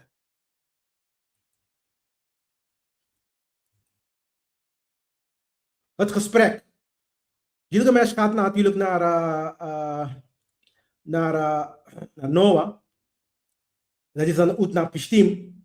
En hij vertelt, en natuurlijk vraagt Gilgamesh, hoe kan ik onsterfelijk worden? En Utnapishtim, die zegt dan, de goden gaven hem onsterfelijkheid maar slechts 1 keer. Voor 1 gebeurtenis, de zondvloed. Daarvoor heeft hij dat gekregen. Niet als beloning, niet als recht, niet als iets dat herhaald wordt. Dus eigenlijk was Gilgamesh een beetje teleurgesteld in het antwoord. Want zoals ik net eerder heb verteld, de goden veroorzaakten de zonnebloed volgens de tekst, het inleel, ja, zonder dan zeg maar met die andere goden te bespreken. Maar Enki, dus de Ea, die is erachter gekomen en is meteen Noah gewaarschuwd. En om ervoor zorgen dat hun project, die ze hebben begonnen met Adam, voort kan blijven bestaan, heeft hij daarvoor gezorgd dat Noah iets langer blijft leven. Niet onsterfelijk wordt. Ja. Ja, want Noah is nu ook gewoon dood. Dat is er niet in ieder geval. Niet op aarde in ieder geval. En de zonnevloed is, ik heb al verteld, het is veroorzaakt omdat er te veel lawaai was. Dus zeg maar, de goden die zeiden van ja, jullie doen te veel lawaai, dus vermoorden jullie allemaal. Weet je? We waren gewoon eigenlijk dieren voor ze. Net als je dan zeg maar wij met dieren omgaan. Ja? Oh, het is een stukje vlees, laat me even slachten. Zo. Dus wij zijn ook voedsel voor hun. Denk even over na. Nou, de test. Noah zegt, of in dit geval Utnapishtim, die zegt: ik kan jou geen onsterfelijkheid geven, want bij mij is het eenmalig in werking gezet. Ik kan langer leven dan normaal. Maar ik kan je wel een geheimje vertellen, dat zegt hij, van een plant die jou kan, sorry, niet een plant, sorry. Ik kan jou eerst, voordat ik jou een geheim vertel, ik wil je eerst een test geven. Probeer dan zeg maar wakker te blijven. That's it. Dat is de test. Je krijgt 1 opdracht, krijgt Gligamesj eigenlijk. Blijf gewoon wakker. That's it. That's it. Blijf wakker en ik geef je de formule. En Gligamesj valt onmiddellijk. Weet je wat dat betekent? Je kan niet eens je slaap verslaan. Laat staan de dood. Ja, want doodgaan is een vorm van slapen. Elke dag dat je slaapt ga je even dood en dan kom je terug. En dan wanneer je doodgaat, wat wij dan dood noemen, dan kom je niet meer terug. Ja? Dezelfde held valt, dezelfde ego valt. De ego valt altijd. Dan komt de plant. Dus op een gegeven moment de vrouw van Utnapishtim, dus Noah, die zegt tegen Noah: weet je, hij is net als de mensen, gevaarlijk, stuur hem weg. Ja? Toen zei Noah, weet je wat, ik ga hem proberen te helpen, nog een geheimje vertellen. Ik kan je dat niet geven wat je hebt gezocht, maar ik kan je wel een geheim geven, een ander geheim geven, van een plant die jou, hoe noem je dat? Rejuvenation. Dat is dan zeg maar, in het Engels is rejuvenation is, je wordt hersteld. Je jeugd wordt hersteld. Ja. Herstel van je cellen, herstel van het jeugdigheid van de mens. Hij zegt, ga met de kapitein van je boot waar je hier bent gekomen, ga daar naartoe en ga die plant halen. Gligamesj gedaan. Het is de plant van verjonging. Eindelijk lijkt in de ogen van Gligamesj succes dichtbij. Ja? En opeens kwam een slang. En terwijl Gligamesj aan het douchen was, aan het rusten, etc., kwam een slang en die pakte de plant. En die slikte dat ook. En de plant verdwijnt. En de kans verdwijnt voor Gligamesj om zelfs verjonging te krijgen. Ja?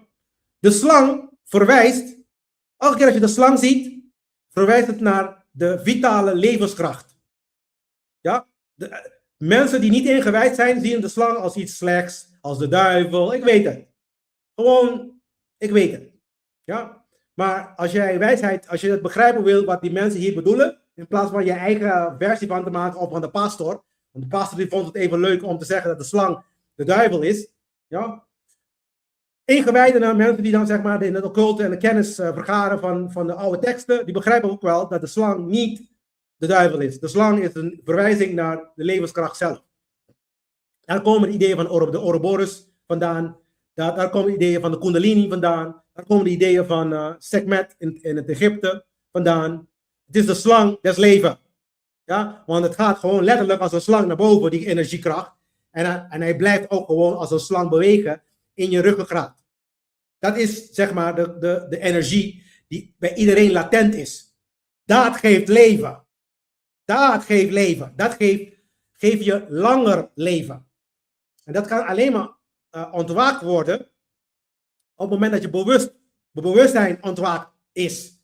Want dan gaat hij dan zeg maar letterlijk vanuit je, wat ze dan noemen in het oosten, vanuit je root chakra. Dat is dan zeg maar de energiebron helemaal dichtbij daar bij je kruis.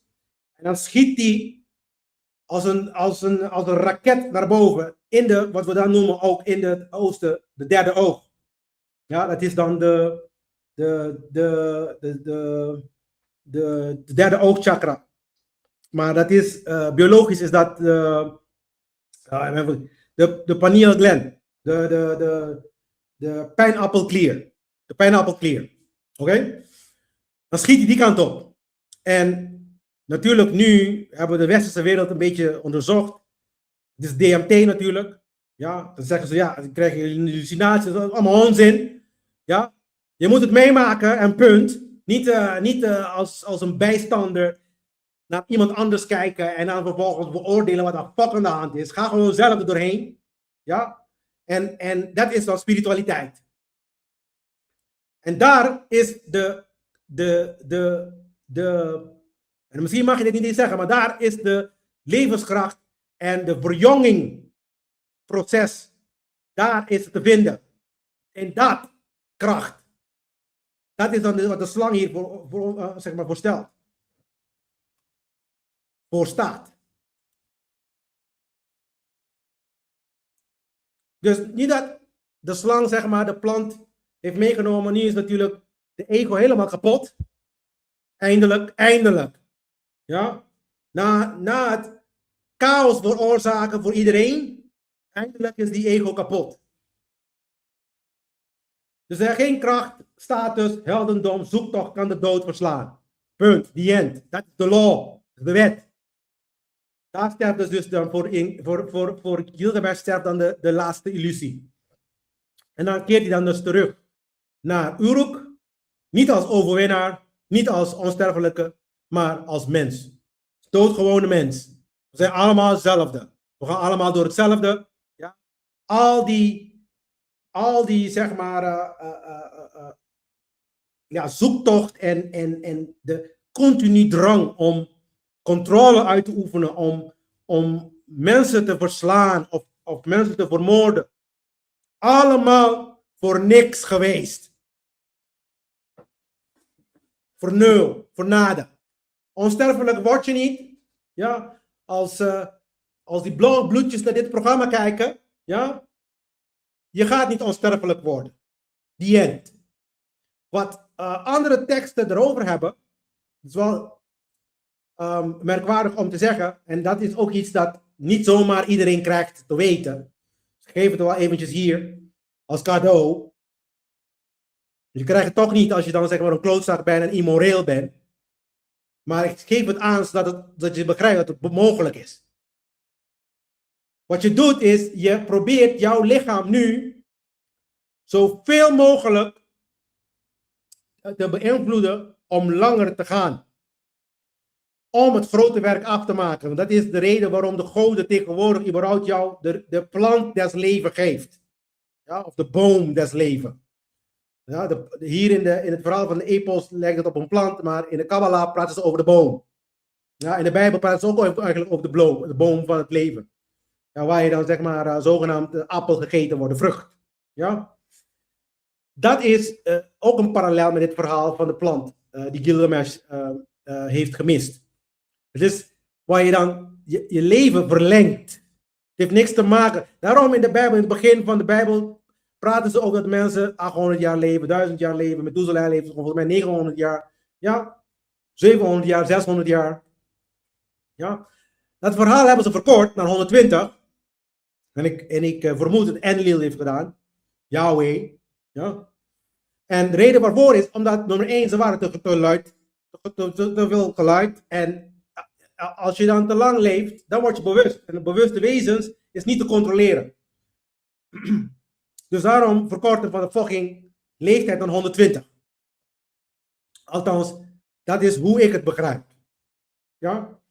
Dus ik zou zeggen, lees het verhaal en kom tot je eigen conclusie ook. Je mag ook zelf lezen, mensen. Dus het is allemaal niet... ik heb die boeken ook gewoon toegevoegd op mijn website. Je kan het gratis downloaden in het Engels en het Nederlands. Ja? Dus dat verandert alles ook. Want je bent terug, ja, als een lul. Gewoon een mens. Je gaat gewoon dood. In die end.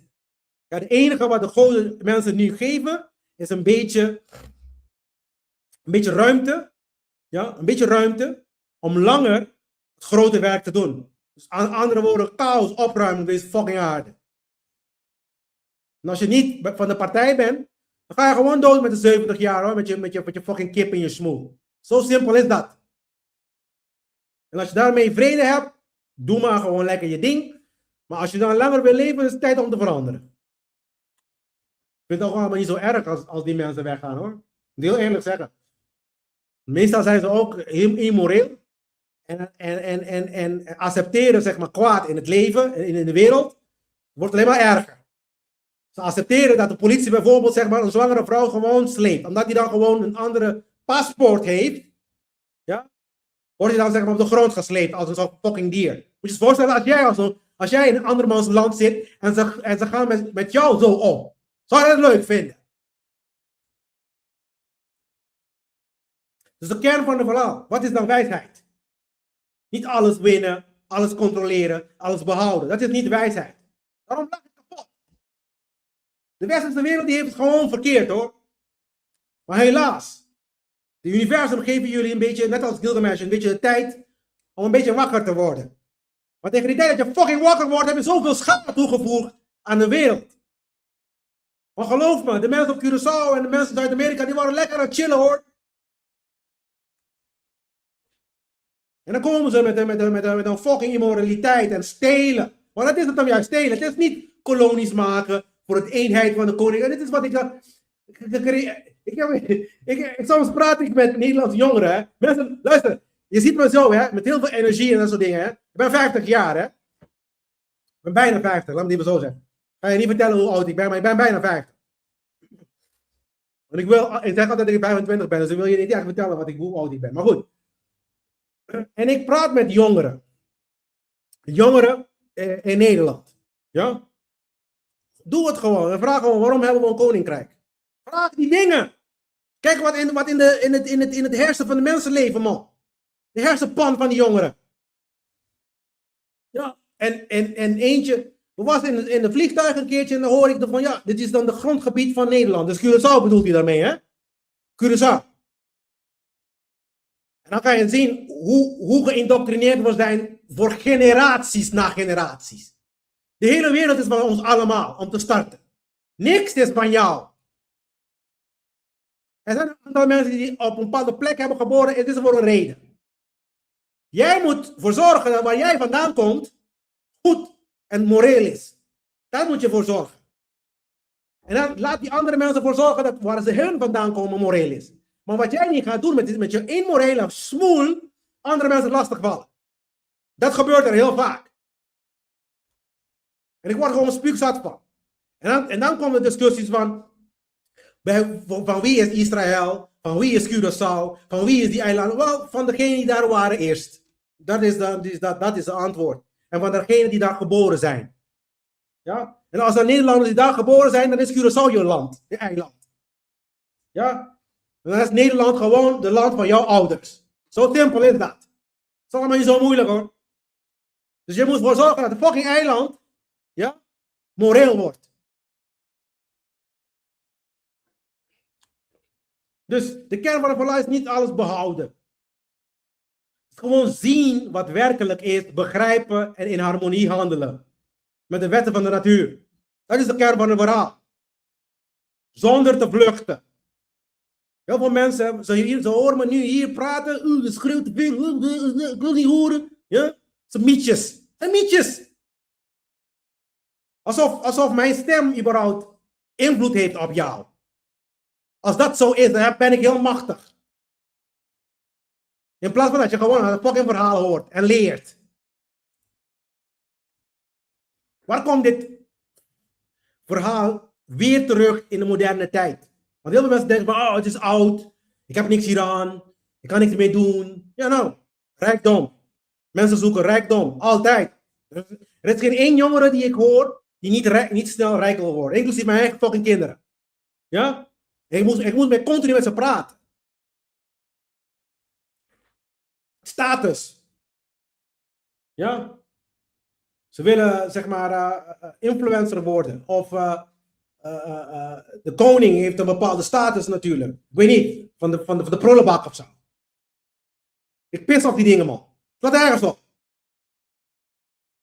Alles wat met te maken heeft met slavernij, fuck it. Want mijn vrijheid is boven en voor iedereen moet vrijheid de hoogste prioriteit op je lijst zijn. En dan, ik bedoel niet liberalisme van de politieke partij. Ik bedoel absolute vrijheid. Het moet het hoogst zijn op je lijst. Als dat niet het geval is, dan ben je een slaaf.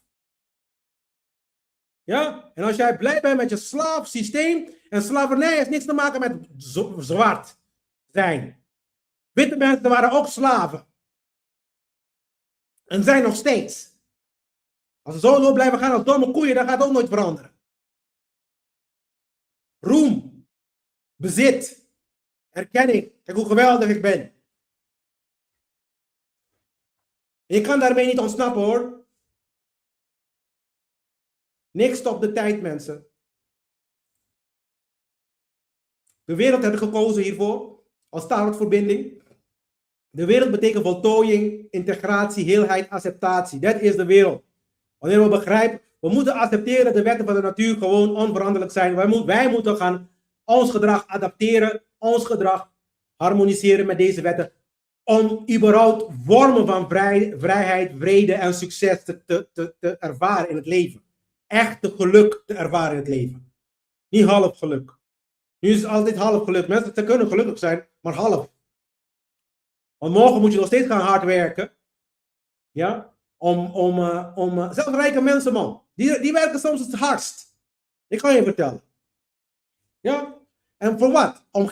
Om het geld te blijven bewaren. Omdat anders hebben ze het gevoel dat ze hun leven niet in controle hebben.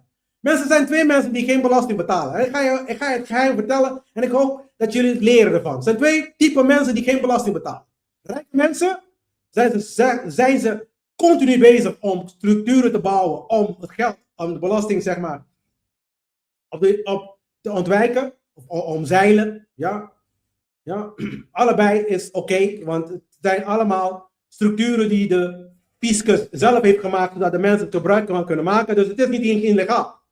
Ja? Het is alleen maar een andere regels gelden voor de rijk. Begrijp dat nou gewoon. Ja? Jij bent gewoon de lul die denkt dat door deze politieke partijen te blijven ondersteunen, dat jij een echte kans krijgt tot succes in het leven. Nee, is niet. Je bent gewoon een lul. Klaar. En dan de tweede personen die dan geen belasting betalen zijn arme mensen. Dus kies, welke wil je zijn? Mensen die in het midden zitten, die worden gewoon met een droog genaaid gewoon. Dat is niet eens leuk meer. Gewoon droog genaaid. Met de vaseline, zonder vaseline zelfs. Als je een beetje respect hebt, zou je tenminste een beetje vaseline gebruiken. Maar dat niet eens. Ze gieten hem gewoon erin. Alsof er niks aan de hand is.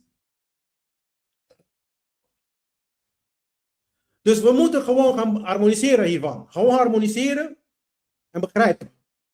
Niet omdat alles perfect wordt, maar omdat alles gezien werd. Je moet gaan accepteren dat deze wetten er zijn. En zolang we dat niet doen, gaat niks gebeuren, mensen. En weet je wat het is? De reis eindigt waar het is begonnen. Ja, letterlijk. Alleen de tekst eindigt ook zo. Ja, de tekst eindigt ook met, kijk naar de muren van Uruk, hoe groot ze zijn. Het is zo groot in de breedte en zo groot in de lengte. Dus het is eigenlijk, de schrijver geeft ons weer, die geeft ons weer een punt van terugkeer naar het begin. Al die dingen die dan heeft gebeurd, al die drama, om vervolgens weer terug te komen op het punt dat jij gewoon de dood niet kan ontsnappen. Al jouw moeite die je doet, bla bla bla, een dagje ga je dood. En dan heb je niks gedaan voor je eigen ziel. Ja, want daar gaat het om. Jij hebt niks geleerd. Ja? Jij hebt niet eens vooruitgekomen met je eigen ziel. Want dit is het enige wat je meeneemt in het volgende leven. Het is je kennis. Het is je capaciteit om goddelijkheid, ja, te nabootsen. Kwaliteiten te creëren in je persoonlijkheid. Dat is wat we noemen dan een goed mens. Ik noem dat transformeren naar goddelijkheid. Ja, dat je ja zijn, dat je nee zijn. Gedisciplineerd bezig. Dat zijn allemaal kwaliteiten van goddelijkheid. Structuur brengen. Ja, heel veel mensen die rennen voor die dingen. Je moet het dan nu gaan doen nu, in jezelf. Moreel handelen. Begrijpen wat goed handelen is en niet goed handelen. Goddelijke kwaliteiten. En alleen de reiziger, de dwaas dus, van de tarot, dus de dwaas. De eerste kaart van de tarot, het grote arcana. Alleen de reiziger is veranderd. Niks gaat, de hele wereld, dat zeg ik ook altijd, de wereld die werkt perfect, jongens. En die zal ook altijd, wat jij doet is, jij maakt voor jezelf moeilijk. Dat is het, dat is wat gaat gebeuren is. Jij wordt veranderd, niks anders. Al die dingen die men doet met de moeder aarde. Moeder aarde moet 1 centimeter naar voren gaan, naar de zon toe. 1 centimeter. En vergeet niet, moeder aarde is bewust. Het is een bewust wezen. Ja? En als hij dan besluit om 1 centimeter vooruit te... Alleen maar 1 centimeter. Laat me eventjes 1 centimeter naar mijn man toe gaan. Naar de zon. 1 centimeter. En brandde de hele fucking shutzooi. Ja, en alles begint opnieuw weer mooi bloeien. Zonder de mensen. De zondvloed, hè. Dat moet ik zo zeggen. De Anunnakis veroorzaken de zondvloed. Ja. Zelfs hun waren er bang voor. Ze hebben iets begonnen dat ze niet kunnen veranderen. Daarom hoor je ook heel vaagjes hoor je dat ook. Met de UFO, de UFO-verhalen. Van de buitenlandse wezens. Dat wanneer mensheid wil besluiten om kernwapens te gebruiken. Dat deze wezens meteen bemoeien en alles uitschakelen. Ja, dat hoor ik. En dat vind ik niet eens een raar idee. Want hun zelf zijn heel bang voor die dingen. Op het moment dat die dingen, zeg maar, eenmaal dat die atoombom gaat, dan is het klaar. Ook voor hun. En natuurlijk, hun willen niet de pijp uit natuurlijk, hè. Dus dan zullen ze altijd bemoeien. De vraag is dan dus, waar leeft nog illusies in jou? Wat probeer je nog vast te houden? Dit is dan mijn vraag aan een en al. Waar probeer je vast te houden die geen toegevoegde waarde biedt aan je leven, man? Al die religieuze geloofssystemen die je hebt. Als je niet kan bewijzen, weggooien, man. Weggooien. Als jij mij niet kan duidelijk vertellen waarom een religie, al die instanties noodzakelijk zijn. Noodzakelijk. Ze zijn niet noodzakelijk. Denk goed na. Denk goed door. Want onze voorouders die vertelden ons vanaf dag 1 van de mensheid. Dat wij soeverein moeten zijn als mens, als individu. Niet als instituut. Ja? Die hebben ons al lang verteld. En nu moet jij mij vertellen waarom jij denkt dat het nodig is. En dan ga je zien dat al die antwoorden geworteld zijn in angst. Ga je nu al vertellen. Denk na, wat zijn je antwoorden? En vraag jezelf af, is dat niet angstig? Je bent niet angstig. Het is allemaal te maken met chaos, angst. Anders creëren we chaos, angst. Anders is de sterkste die gaat heersen, angst. Ja? Ga maar over nadenken. Waar probeer jij nog aan te ontsnappen? En welke waarheid accepteer jij nog niet? Dat is dan je laatste illusie. Dat is eigenlijk mijn laatste, je kan zeggen, vraag die ik heb ook voor deze hele seizoen. Welke waarheid accepteer je niet? Ja?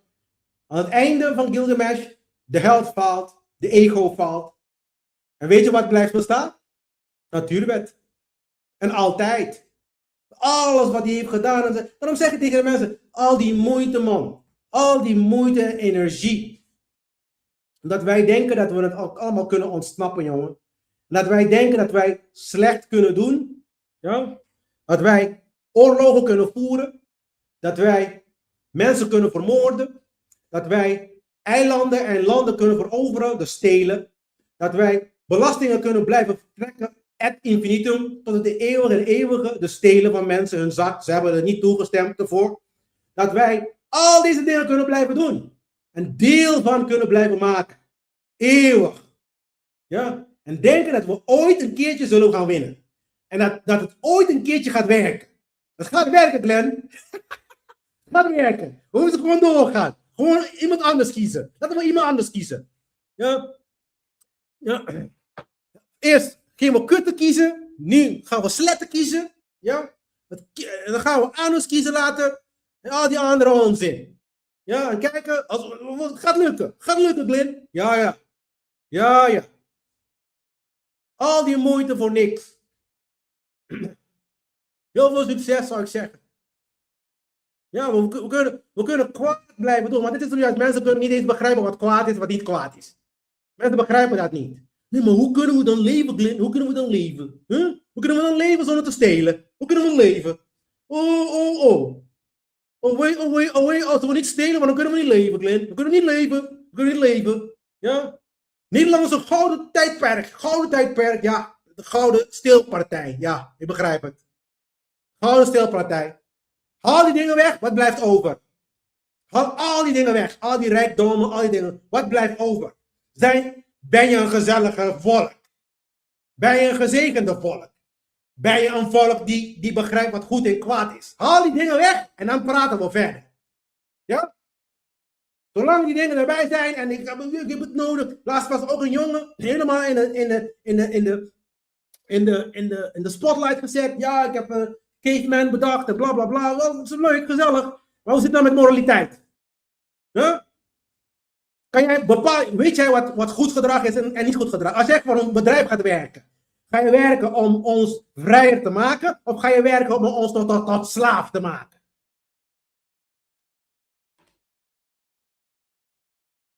Welke kant van de fucking tafel ben je?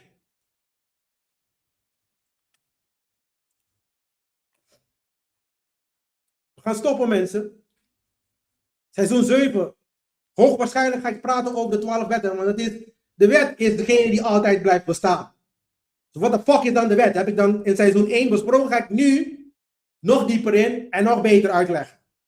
Dus dan gaan we eigenlijk de wetten van de natuur, de basiswet, de principes, gaan we bespreken. En dan vanuit die principes kunnen dan zeg maar gedrag herleiden. Ons gedrag kunnen dan herleid worden. Want ze regeren ook ons gedrag. Denken heel veel mensen van niet, maar het is wel zo. Dat is de reden waarom slechte mensen uiteindelijk ze moeten gaan betalen. Ja, je denkt alleen maar dat het niet zo is. En je probeert het te ontkomen. En dan heel vaak hoe ze dat doen, is door een ander te laten doen wat hun eigenlijk moeten doen. Bijvoorbeeld vermoorden. Je ziet Willem-Alexander en Sletten en Kutte. Al die mensen, je ziet ze niet naar Iran en Irak gaan en schieten. Ja? Ze gaan symbolisch daar naartoe. Zet ze als de eerste man voor in de rij.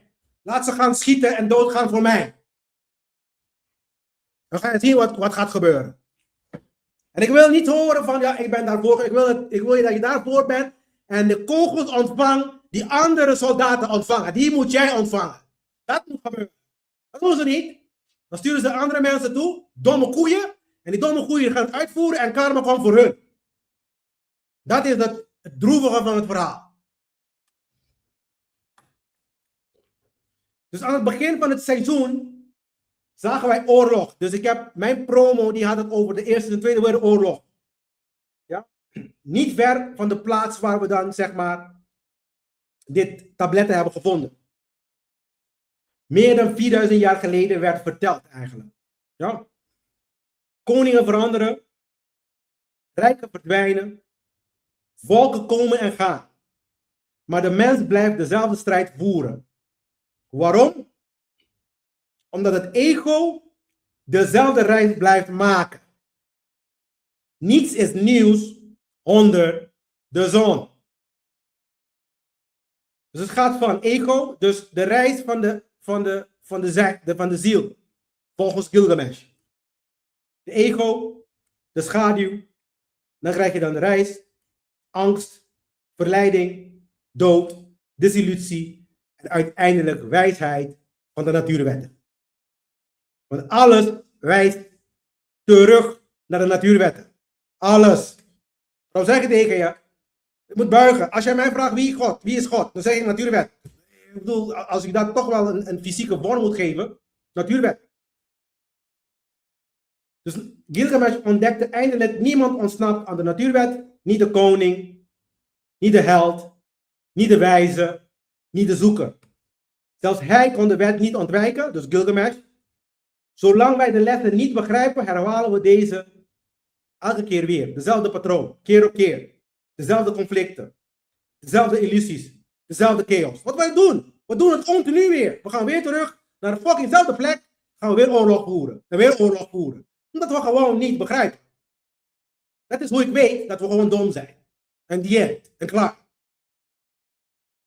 Dus de vraag is niet, hoe veranderen wij de wereld met politiek, religie en geld? Dat is niet de vraag. De vraag is, begrijpen we de wet uiteindelijk wel of niet? Begrijpen we de wet? De echte wetten van de wereld, van het universum. Begrijpen we die?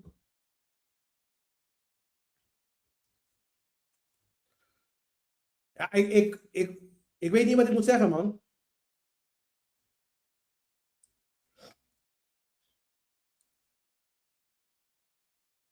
En heel eerlijk gezegd, als ik terug ga naar de slang, hè, de slang die zeg maar de plant heeft gegeten, zij was de ultieme les voor Gilgamesh. Ja, het leven gaat terug in de natuur als je niet begrijpt. Als je zo'n ego, je bent gewoon niet waardig. Dat is de reden waarom mensen zo snel de pijp uitgaan. Je wordt niet eens het geheim van verjonging wordt je gegund. Niet eens dat. En deze Anunnakis, en hiermee sluit ik het verhaal een beetje af. Deze Anunnakis die hadden technologie om verjonging heel lang te blijven rekken. Op een van die tabletten, niet van Gilgamesh, een andere tablet, die ik in het volgende zeg maar, cyclus ga doen, dus seizoen 8 tot 14. Dat is een andere cyclus. Daar gaan we praten over andere teksten. En in die teksten, in een van die teksten, staat het ook dat onder de, zeg maar, nu hebben ze dan, daarom praat ik dit gewoon heel vrijelijk nu, want hetzelfde archeologen en de wetenschappers die hebben dit bevestigd, dat onder de Giza-pyramide zitten constructies. Ja? Maar in de teksten, in de Emerald Tablets van Thoth is eigenlijk Enki. Oké? En die heeft al jaren geleden ons verteld dat hij de architect was van die piramide. Dus iedereen vraagt, hoe is het? Enki. Deze Anunnakis. Ja? En hij vertelde ook dat hij noemde de Hall of Amenta. Dat is dan de bibliotheek van Amenta, kan je zeggen. Of waar heel veel mensen verwijzen naar de Akashic Records. Ja, heel veel spirituele leiders of spirituele mensen die praten over de Akashic. Het is een fysieke plek op aarde. Dus er is ook een Akashic in de spirituele wereld, kan je zeggen. Maar de Akashic Record is in de hal van Amenta, is een bibliotheek met allerlei soorten kennis. Ja? En dat is natuurlijk een fysieke manifestatie van je kan zeggen, de geestelijke Akashic Record. Ja? Maar daaronder zit de Halls of Amenta. En in de Halls of Amenta, in die bibliotheek kan je zeggen, zegt Enki dat hij zijn lichamen kon verjongeren. Hij kon de lichaam plaatsen en dit is wat de meeste elite op zoek zijn. Dit is wat hun agenda is ook. Want ze willen de staat van slavernij in stand houden en onsterfelijk worden en zo niet de jeugd geheim krijgen om die agenda uit te voeren. En de broeders van het licht, mensen zoals ik of mensen zoals, je kan zeggen, Pika teams en dat soort dingen, die proberen, de onsterfelijkheid is niet onsterfelijk, de verjongering is dan bedoeld om dit werk zoveel mogelijk en zo lang mogelijk te doen totdat de mensheid iets aan heeft. Laat me het even zo zeggen. Ja? Dus het wordt ons gegund omdat wij dit werk doen. En de mensen die het werk niet doen met hunzelf, tenminste om te starten. En helemaal niet met hun broers en zussen in de wereld. Die gaan de pijp uit met 60 jaar, man. Zo simpel is dat. Het is nog niet zo moeilijk. Ja? Want het vraagt ook discipline van je. Dus ze vragen ook wel de goddelijke kwaliteiten. Discipline, weet je wel. Dingen die dan gedaan moeten worden. Ja? Als je die dingen niet hebt, visie, dan houdt het op. Ja? Dus, hou een beetje in de gaten. Ja, ik heb veel te veel gesproken al over deze Anunnaki's. Want ik vind niet dat ze dan te veel tijd besteden moet worden in de lessen. Want het heeft te maken met jouw eigen transformatie. Ja? Dus focus daarop. Geen enkele wezen die heeft te zeggen over jouw vrijheid.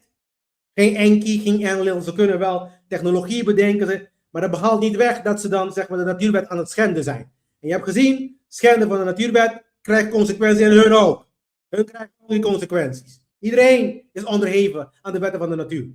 The end. Punt uit, basta, einde fucking verhaal. Dus daarom moet jij zorgen dat jij niet die wetten er tegenin gaat.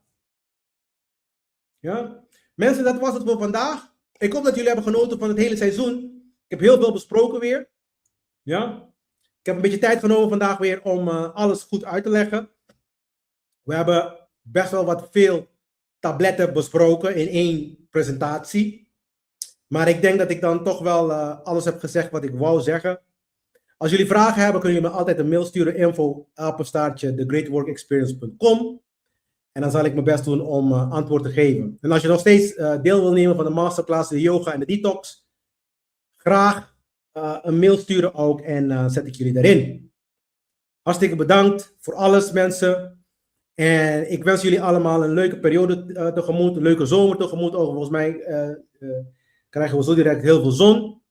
En ik zou zeggen, Anukem Netef, Sesh, en Mwema Ad. Tot de volgende seizoen, mensen.